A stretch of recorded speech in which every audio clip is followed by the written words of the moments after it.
அட இங்கே பாருங்கப்பா, மும்பை இந்தியன்ஸ் 6 விக்கெட் வித்தியாசத்தில் லக்னோவை வீழ்த்திட்டாங்கன்னு சொல்கிற மாதிரி தான் இருக்குது. என்ன இது லக்னோவை வீழ்த்திட்டாங்களா மும்பை?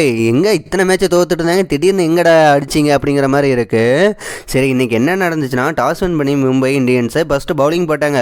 ஆனால் அதிரடியாக விளையாண்டாங்க லக்னோ. என்ன அடி, பயங்கரமான அடி, பவர் பிளேயில் போட்டு கிளின்னு கிழிச்சிட்டு இருந்தாங்க. ஜாய்ஸ் இங்கிலீஷை வந்து ஃபஸ்ட்டே விக்கெட் எடுத்தாலும் நிக்லஸ் போரான் அதிரடியான ஆட்டத்தை விளையாண்டுட்டு இருந்தாங்க. என்ன அடி, வெறித்தனமான ஆட்டத்தை அடிச்சுட்டு இருந்தார். போரானு வந்து கிளின்னு கிழிச்சிட்டாரு அப்படின்னு சொல்கிற மாதிரி தான் இருக்கு. என்ன அடி.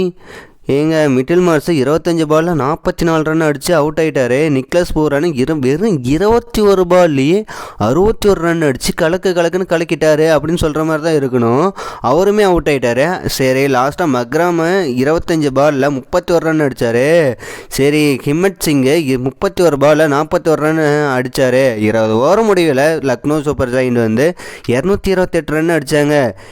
என்னடா 228 ரன் அடிச்சிட்டிங்க, எப்போ மும்பை அடிப்பீங்க பார்த்தா செகண்ட் இன்னிங்ஸ் ஆட வந்த ரோஹித் சர்மா மட்டும் ரிக்கல்டனு.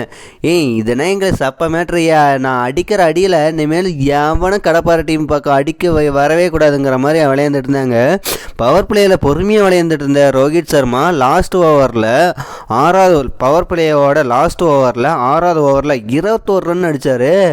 இதுக்கு முன்னாடினா சும்மா சாதாரணமாக தட்டி விளையாண்டுட்டு இருந்தார் 5 ஓவரா. லாஸ்ட் ஓவரில் வச்சு செஞ்சார்.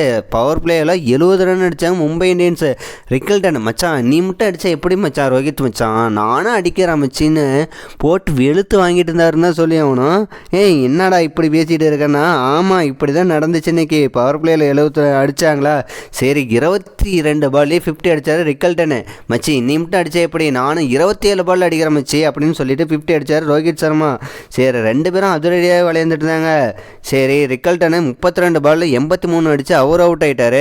மச்சான் நீ அவுட் ஆகிட்டியா, சரி நானும் அவுட் ஆகிறேன்னு சொல்லிட்டு 44 பாலில் 84 ரன் அடித்த ரோஹித் அவரும் அவுட் ஆகிட்டாரு. சரி, திலக் வர்மாவும் சூர்யாவும் வழக்கம் போல் சீக்கிரமாகவும் அவுட் ஆகிட்டாரு. நமதீர வில்ஜாக்கும் அதிரடியாக விளையாண்டுட்டு இருந்தாங்க. லாஸ்ட்டில் 12 பாலில் 23 அடிச்சிட்டாரு அப்படின்னு சொல்கிற மாதிரி தான் இருக்குது. வில்ஜாக்கு 4 பாலில் 10 ரன் அடித்து வின் பண்ணிட்டாங்க. லாஸ்ட் பால் வில்ஜாக்கு வந்து 6 அடித்து மேட்ச் முடிச்சு தந்துட்டாருன்னு தான் சொல்லி ஆகணும். பாயிண்ட் டேபிளில் அதே பிளேஸில் தான் இருக்காங்க மும்பை இந்தியன்ஸை. 3 மேட்ச் வின் பண்ணிட்டாங்கன்னு தான் சொல்லி ஆகணும். 10 மேட்ச் விளையாண்டு வெறும் 3 தான் விளையாண்டுருக்காங்க, ஜெயிச்சிருக்காங்கன்னு சொல்கிற மாதிரி இருக்குது. சரி, எப்படி தான் ஃப்ளேஃபில் குவாலிஃபை ஆக மாட்டாங்கன்னு தான் நினைக்கிறோம். ஏற்கனவே டாப்பில் 5 டீமு 12 பாயிண்டில் இருக்காங்க. எப்படி அதிகபட்சமாக 16 பாயிண்ட் எடுத்தால் மட்டுமே ஃப்ளேஃபுக்கு முன்னேற முடிகிற நிலைமையில் இருக்காங்க. சரி, வெயிட் பண்ணி தான் பார்ப்போம் என்ன நடக்குதுன்னு.